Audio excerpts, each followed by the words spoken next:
नाजरीन, Bell's palsy या लकवा चेहरे के पट्टों की कमज़ोरी या फालिज का एक गैर वाज़ेह वाक़या है। ये अचानक शुरू होता है और 48 घंटों में बदतर हो सकता है। ये हालत चेहरे के असाब को पहुंचने वाले नुकसान के नतीजे में होती है। दर्द और तकलीफ़ आम तौर पर चेहरे या सर के एक तरफ होती है। लकवा किसी भी उम्र में किसी को भी मुतासिर कर सकता है।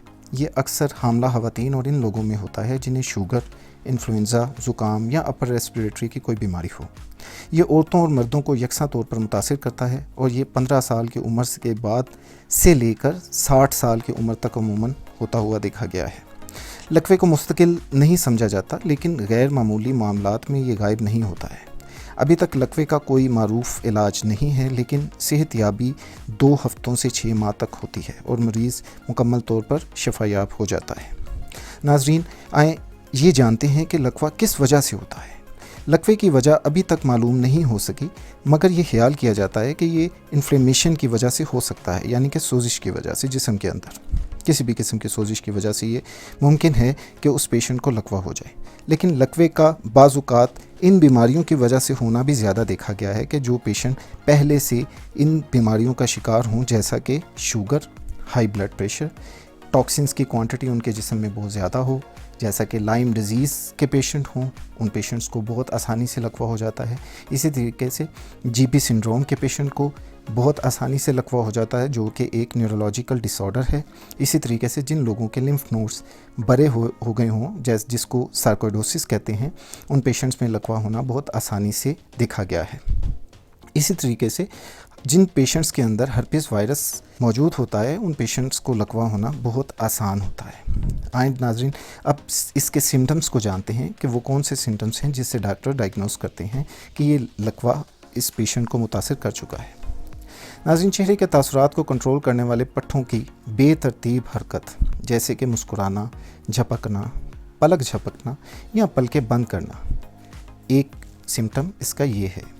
इसी तरीके से दूसरा सिम्टम जो पेशेंट रिपोर्ट करता है वो सर दर्द है। इसी तरीके से पेशेंट की आंख से पानी बहना शुरू हो जाता है और इसी तरीके से पेशेंट रिपोर्ट करता है कि उसकी राल निकलना शुरू हो गई है, यानी कि सलाइवा ऑटोमेटिकली मुंह से बाहर आना शुरू हो गया है। नाजरीन, इसका एक सिम्टम ये भी है कि अगर हम ज़ुबान को 3 हिस्सों में तकसीम करें और उसके 2 हिस्सों पे उस पेशेंट को जायका ही महसूस ना हो, तो इस जायके की हिस्स का खो जाना भी इस सिम्टम का हिस्सा है कि उसे लकवा हो गया है। नाजरीन, उसकी मुतासरा एरिया अगर राइट साइड पे है या लेफ़्ट साइड पे है, तो उसका जो कान होएगा उसके आवाज़ के लिए वो इंतहाई हसासियत रखना शुरू कर देगा वो कान। इसको हाइपर एक्यूसिस कहते हैं। इसी तरीके से उन सिम्टम्स में ये भी शामिल है कि चेहरे के मुतासरा हिस्से पर आँख बंद नहीं होती। ये लकवे की अलामात हैं और लकवे की अलामात कुछ और बीमारियों से भी मैच होती हैं, इसलिए अपने डॉक्टर से ज़रूर रुजू करें, क्योंकि हो सकता है कि उसे जीपी सिंड्रोम हो। जीपी सिंड्रोम के भी अक्सर अलामात लकवे के साथ मिलती जुलती हैं। इसी तरीके से मल्टीपल स्क्लेरोसिस के जो पेशेंट होते हैं उनकी भी अलामात लकवे के साथ मिलती जुलती हैं, इसलिए अपने डॉक्टर के साथ ज़रूर रुजू करें।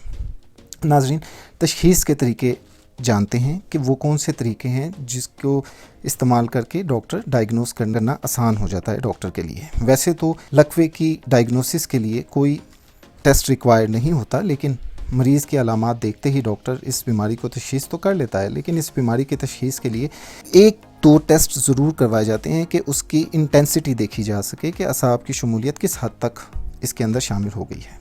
इसके लिए इलेक्ट्रोमायोग्राफी का टेस्ट करवाया जाता है, जो कि असाब की शमूलियत की हद का तयन करने के लिए बहुत ही कारगर साबित होता है।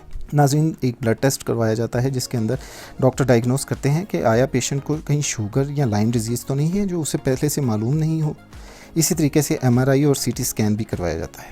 नाज़रीन, आए इस बीमारी का ट्रीटमेंट जानते हैं कि वो कौन से इलाज मौजूद हैं इस कायनात के अंदर जिससे लकवे का या बेल्स पॉलिसी का इलाज किया जा सकता है।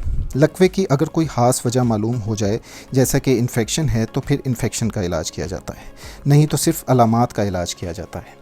ख़ास तौर पर आँख को खुश होने से यानी कि ड्राई होने से बचाने के लिए डॉक्टर सुबह के वक्त ड्रॉप्स और रात के वक्त एक ऑइंटमेंट ज़रूर प्रिस्क्राइब करते हैं, کیونکہ یہ کارنیا کو خراشوں سے بچانے میں مدد کرتا ہے، وہ ڈراپس اور وہ آئنمنٹ۔ اس لیے ڈراپس اور آئنمنٹ ضرور ایسے پیشنٹ کو استعمال کرنی چاہیے۔ ناظرین، ڈاکٹر اسٹیرائڈ کا استعمال کرواتے ہیں ان پیشنٹس کو کہ ان کی انفلیمیشن کو ریڈیوس کیا جائے، کم کیا جائے۔ اسی طریقے سے some time antiviral medicines بھی یوز کروائی جاتی ہیں۔ اسی طریقے سے پین کی شدت کو کم کرنے کے لیے ڈاکٹرز انالجیسکس یعنی کہ پین کلرز پرسکرائب کرتے ہیں۔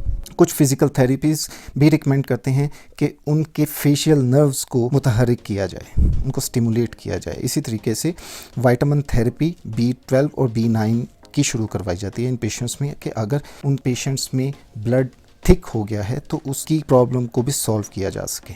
اسی طریقے سے منرلز میں زنک کو ریکمینڈ کیا جاتا ہے۔ ناظرین، کوئی خاص کمپلیکیشن لقوے کے علاج کے بعد تو ہوتی نہیں ہے، مگر چند مریضوں کی سرجری کرنا پڑ جاتی کیونکہ چہرے کے پٹھے جو ہوتے ہیں ان کی کمزوری کی وجہ سے آنکھ کے پلک کو بہت زیادہ نقصان پہنچتا ہے۔ اس لیے ڈاکٹر ڈراپس اور آئنمنٹ ریکمینڈ کرتے ہیں۔ اس لیے ایسے مریض جو لقوے کا شکار ہو گئے ہیں وہ اپنی آنکھ کا خاص خیال رکھیں اور آنکھ کے اندر ڈراپس اور آئنمنٹ کا ضرور استعمال کریں۔ ناظرین، آج کے لیے اتنا ہی۔ اگر آپ کا کوئی بھی ٹاپک ہو جس کے متعلق آپ انفارمیشن حاصل کرنا چاہیں تو ضرور کمنٹ سیکشن میں اپنی رائے کا اظہار کریں۔ اللہ حافظ۔